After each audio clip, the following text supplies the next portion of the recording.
نحمده ونصلي على رسوله الكريم اما بعد بسم الله الرحمن الرحیم اللہم صلی وسلم علی نبینا محمد۔ ناظرین کرام السلام علیکم ورحمۃ اللہ وبرکاتہ۔ وآتیناہ فی الدنیا حسنہ، اور ہم نے انہیں دنیا میں بھلائی عطا فرمائی۔ وانہ فی الآخرۃ لمن الصالحین، اور آخرت میں بے شک وہ نیکوکاروں میں سے ہوں گے۔ بار بار مکی صورتوں میں ابراہیم علیہ السلام کا خاص ذکر کیوں آتا ہے؟ مشرکین مکہ اپنی نسبت ان سے جوڑتے تھے، تو ان ابراہیم علیہ السلام کا ذکر کر کے ان لوگوں کو دعوت توحید دی جا رہی ہے اور شرک کی نفی کی جا رہی ہے۔ ثم اوحینا الیک ان اتبع ملت ابراہیم حنیفا، پھر ہم نے اے نبی علیہ السلام آپ کی طرف وہی بھیجی کہ آپ ہر ایک سے یکسو ہو جانے والے، ہر ایک سے جدا ہو کر یکسو ہو جانے والے ابراہیم علیہ السلام کی پیروی کیجئے۔ سبحان اللہ، حضور تو خاتم الانبیاء امام الانبیاء صلی اللہ علیہ وسلم، البتہ ابراہیم علیہ السلام کی بھی عظمتوں کا بیان کہ انہی کے رخ پر آپ بھی چلیں۔ وہ کیا رخ تھا ان کا؟ اللہ کے ہر حکم کے سامنے اپنے آپ کو جھکا دینا۔ تو اسی لیے ہم کو بھی، امت مسلمہ کو بھی کہا گیا سورہ حج کے آخر میں ملت ابیکم ابراہیم، تم اپنے والد ابراہیم علیہ السلام کے طریقے پر ہو، تو انہی کے طریقے پر چلنے کی تعلیم امت مسلمہ کو دی جا رہی ہے۔ ثم اوحینا الیک ان اتبع ملت ابراہیم حنیفا، پھر ہم نے اے نبی علیہ السلام آپ کی طرف وہی بھیجی کہ ہر ایک سے جدا ہو جانے والے، اللہ کے خاطر یکسو ہو جانے والے ابراہیم علیہ السلام کے طریقے کی پیروی کیجئے۔ وما کان من المشرکین، اور وہ مشرکین میں سے نہیں تھے۔ یہ وہ بات ہے جو بار بار اللہ تعالیٰ کی طرف سے سند عطا ہو رہی ہے سیدنا ابراہیم کو کہ وہ مشرکین میں سے نہیں تھے۔ توحید کی بہت بڑی دعوت اور بہت بڑا کام اللہ تعالیٰ نے ان سے لیا۔ اللہ ان پر اپنی کروڑ کروڑ رحمتیں نازل فرمائے۔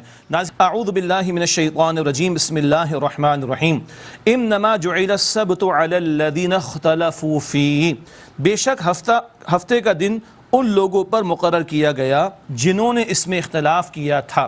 ہفتے کے دن کے بارے میں ایک بات تو اصحاب السبت والی ہمارے ذہن میں ہے، ایک بات نوٹ کر لیجئے گا۔ اللہ کے نبی صلی اللہ علیہ وسلم نے فرمایا ہر امت کو اللہ تعالیٰ نے جمعے کا دن عطا کیا تھا، لیکن نصارہ نے، مسیحیت کے ماننے والوں نے اتوار لے لیا اور یہود نے ہفتے کو لے لیا، وہی ان کے لیے مقرر کر دیا گیا۔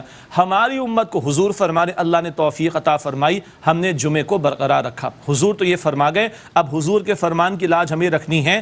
جمعے کا ادب کرنا، احترام کرنا، جمعے کی حاضری کو یقینی بنانا، بھرپور تیاری کے ساتھ جمعے میں حاضر ہونا، یہ ہمارے لیے آداب حضور نے مقرر فرمائے صلی اللہ علیہ وسلم۔ پھر جمعے کی اپنی برکات و فضائل ہیں، سورہ جمعہ قرآن میں موجود ہے 28 پارے میں، وہاں کو ذکر کریں گے انشاءاللہ۔ البتہ یہود نے ہفتے کا دن اپنے لیے طے کیا، اللہ تعالیٰ نے وہی ان کے لیے مقرر کیا۔ پھر پورا دن ان کے لیے اللہ تعالیٰ نے مقرر کر دیا تھا عبادت کے لیے، وہ ہفتے والوں کا واقعہ سورہ اعراف رکو نمبر 21 میں ہم پڑھ چکے ہیں۔ انما جعل السبت علی الذین اختلفوا فیہ، بے شک ہفتے کا دن ان لوگوں پر عظمت کی خاطر عظمت کا دن مقرر کیا گیا جنہوں نے اس میں اختلاف کیا تھا۔ وَإِنَّ رَبَّكَ لَيَحْكُمُ بَيْنَهُمْ فِي يَوْمِ الْقِيَامَةِ فِي مَا كَانُوا فِيهِ يَخْتَلِفُونَ، اور بے شک آپ کا رب ان کے درمیان قیامت کے دن فیصلہ فرما دے گا اس بارے میں جس میں وہ اختلاف کرتے تھے۔ اگلی آیت کریمہ دعوت دین کے کام کے حوالے سے بہت قیمتی مقام ہے۔ 3 قسم کے طبقات اور دعوت دین کے 3 لیولز کا اس مقام پر ذکر ہے۔ ادعو الی سبیل ربک بالحکمہ، اپنے رب کے راستے کی طرف دعوت دو حکمت کے ساتھ، والموعظۃ الحسنہ، اور عمدہ واعظ کے ذریعے، وجادلہم باللتی ہی احسن، اور ان سے بحث کرو اس انداز سے جو سب سے بہترین ہو۔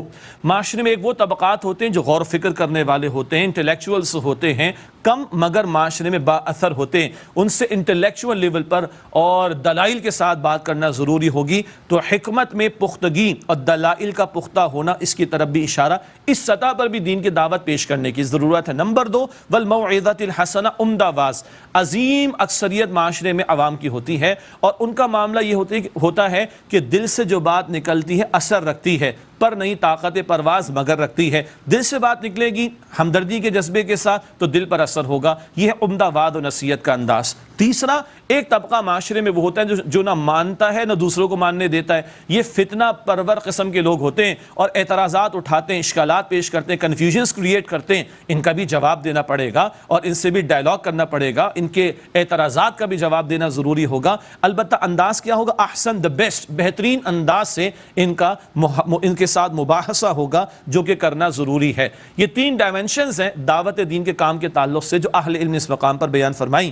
ان ربک هو اعلم بمن ضل عن سبیلہ وهو اعلم بالمہتدین، اور آپ کا رب خوب جانتا ہے اس کو کہ جو اللہ کے راستے سے گمراہ ہو گیا، اور آپ کا رب اور وہ خوب جانتا ہے ان کو جو ہدایت پانے والے ہیں۔ وَإِنْ عَاقَبْتُمْ فَعَاقِبُوا بِمِثْلِ مَا عُوقِبْتُمْ بِهِ، اور اگر تم بدلہ لو تو اتنا ہی بدلہ لو جتنی کہ تمہیں تکلیف پہنچائی گئی ہے، یہ جائز ہے۔ وَلَئِن صَبَرْتُمْ، اور اگر تم صبر کرو لَهُوَ خَيْرٌ لِلصَّابِرِينَ، تو یہ صبر کرنے والوں کے لیے بہترین ہے۔ عام حالات میں معاف کر دینا پسندیدہ ہے، کسی کو تکلیف پہنچائی گئی، کسی کا نقصان کیا گیا تو قانوناً جائز ہے کہ بدلہ لیا جا سکتا ہے، لیکن معاف کر دینا انڈر نارمل سرکمسٹانسز وہی بہتر ہے، اور اللہ کے نبی علیہ السلام نے اکثر لوگوں کو معاف ہی فرمایا ہے۔ کچھ گستاخ قسم کے لوگ تھے جن کی قتل کا حضور نے حکم دیا تھا فتح مکہ کے موقع پر، باقی عظیم اکثریت کو تو حضور علیہ السلام نے فتح مکہ کے دن معاف بھی فرما دیا تھا۔ تو عام حالات میں معافی پسندیدہ ہے، اور فرمایا کہ صبر کرو۔ صبر کا مطلب ہے کہ ان کی کڑوی باتوں کو برداشت کر لیا، کوئی ری ایکشن نہیں دکھایا، یہ بھی ایک درجے کی معافی ہے۔ وَلَئِن صَبَرْتُمْ لَهُوَ خَيْرٌ لِلصَّابِرِينَ، اور اگر تم صبر کرو تو یہ صبر کرنے والوں کے لیے بہتر ہے۔ وَاصْبِرْ وَمَا صَبْرُكَ إِلَّا بِاللَّهِ، اور صبر کیجئے اور بے شک اللہ سبحانہ وتعالیٰ کی توفیق سے ہی آپ کا صبر کرنا ہوگا۔ وَلَا تَحْزَنْ عَلَيْهِمْ، اور آپ اے نبی علیہ السلام ان پر غم نہ کریں۔ حضور کا غم کیا تھا کہ یہ حق قبول نہیں کرتے، جہنم کی آگ کرنے والا بن جائیں گے، یہ غم حضور کو پریشان کرتا تھا۔ اللہ اکبر، حضور شفیق تھے، رحیم تھے، اور چاہتے تھے کہ سب حق قبول کر لیں۔ فرمایا کہ وَلَا تَكُ فِي ضَيْقٍ مِّمَّا يَمْكُرُونَ، اور جو یہ مکاریاں کرتے ہیں اے نبی علیہ السلام، اس سے آپ دلگیر نہ ہوں، آپ غم زدہ نہ ہوں۔ ان اللہ مع الذین اتقوا، بے شک اللہ تعالیٰ ان کے ساتھ ہے جنہوں نے تقوی اختیار کیا، والذین هم محسنون، اور وہ جو احسان کے رویے پر ہیں، جو عمدگی کے ساتھ عمل کرتے ہیں۔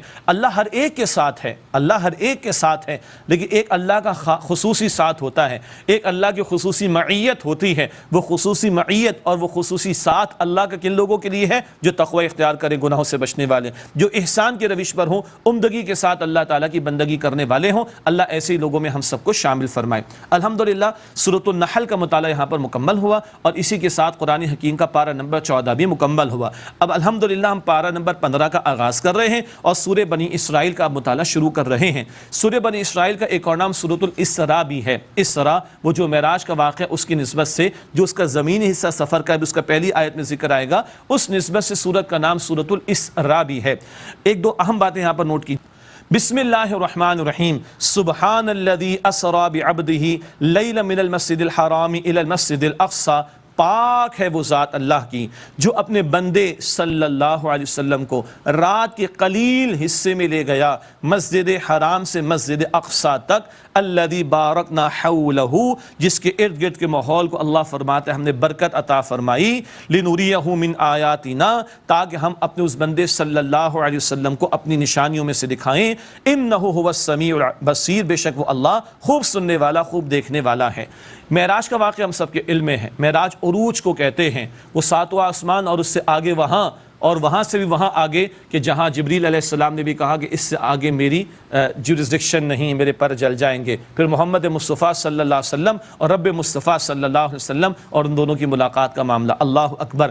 البتہ اس کا جو زمینی حصہ ہے سفر کا، اس کو اسراء کہتے ہیں، زمینی سفر کو، اور رات کے قلیل حصے میں یہ سفر ہوا تو اسراء اس تعلق سے یہ مسجد حرام سے مسجد اقصی تک حضور نبی اکرم صلی اللہ علیہ وسلم کا تشریف لے جانا، اور وہاں سے پھر وہ براق کا معاملہ، پھر ساتواں براق پر یہ سفر کا معاملہ، اور پھر وہ عروج کا معاملہ۔ زیادہ تفصیلات وہ احادیث مبارکہ میں آتی ہیں، تھوڑا بیان عروج والے حصے کا وہ سورہ نجم میں انشاءاللہ 27 پارے میں، زمین حصے کا بیان ایک ہی آیت میں اس مقام پر آیا۔ باقی اللہ نے لفظ سبحان استعمال کیا، اللہ ہر عیب سے، کمی سے پاک ہے، اور یہ خاص معجزہ محمد مصطفیٰ علیہ السلام کو عطا فرمایا گیا، تو یہ پورا جسم و جان اور روح کے ساتھ اور پورے اہتمام کے ساتھ حضور پر نور صلی اللہ علیہ وسلم کو معراج کا واقعہ جو ہے وہ اللہ تعالیٰ نے عطا فرمایا۔ بڑی خوبصورت باتیں اہل علم نے بیان فرمائی، تفصیل کا یہاں پر موقع نہیں، ایک اشارہ کر دوں کہ یہ مکی دور کے آخری حصے میں معاملہ پیش آ رہا ہے، اور مکے والوں نے، مشرکین نے کیا کچھ ظلم و ستم نہیں کیا، آپ علیہ السلام کی دعوت کو مٹانے، آپ کو ناکام کرنے، معاذ اللہ سارے جتن کر لیے۔ زمین والوں نے آپ کو مٹانے اور آپ کی دعوت کو ختم کرنے کے سارے جتن کر ڈالے، تو رب کائنات نے اللہ اکبر محمد مصطفیٰ علیہ السلام کے عروج کی انتہا کا فیصلہ فرما دیا۔ یہ انتہا ادھر معراج میں ہو رہی ہے اور پھر ہجرت ہوگی مدینہ شریف کی طرف اور پھر اللہ آپ کو غلبہ دین کی سعادت بھی عطا فرمائے گا۔ یہ عروج مصطفیٰ کا بیان صلی اللہ علیہ وآلہ وسلم۔ ایک اور اشارہ بھی ہو رہا ہے، بیت المقدس وہاں حضور نے تمام انبیاء اور رسول کی امامت فرمائی، اسی لیے آپ امام الانبیاء ہیں صلی اللہ علیہ وسلم۔ تو اب بیت المقدس پر بھی حق کس کا؟